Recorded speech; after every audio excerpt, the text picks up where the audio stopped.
The story of Esther, Book of Esther. And who knows but that you have come to your royal position for such a time as this. Esther 4:14. Long ago, in the vast Persian Empire, King Xerxes, Ahasuerus, ruled over 127 provinces, from India to Kush. Esther 1:1. One day, during a grand banquet, he summoned Queen Vashti to appear before his guests. She refused. In his anger, the king removed her from the throne.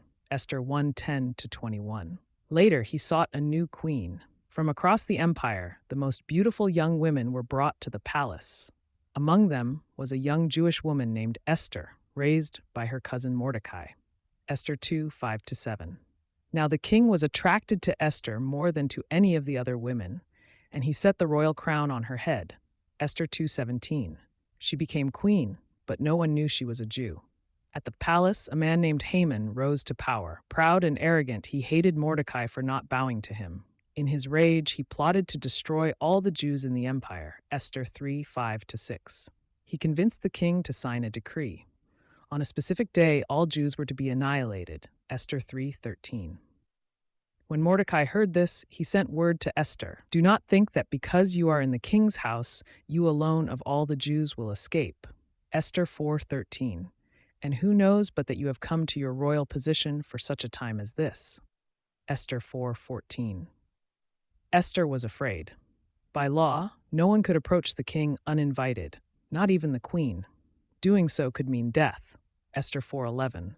But she responded, "If I perish, I perish." Esther 4:16.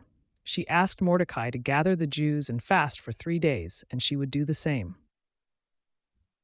On the third day, she approached the king, and God gave her favor. He extended his golden scepter to her. Esther 5:2. Esther did not accuse Haman immediately. Instead, she invited the king and Haman to a banquet, then another. At the second banquet, she revealed the truth. "If I have found favor with you, your majesty, grant me my life. This is my petition. And spare my people. This is my request. For I and my people have been sold to be destroyed, killed, and annihilated." Esther 7, verse 3-4. The king was enraged. Haman was executed.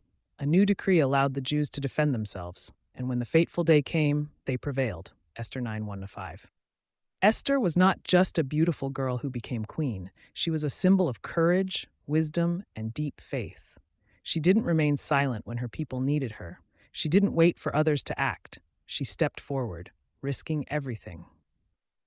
This story reminds us, sometimes God places us exactly where we are, not by accident, but for such a time as this.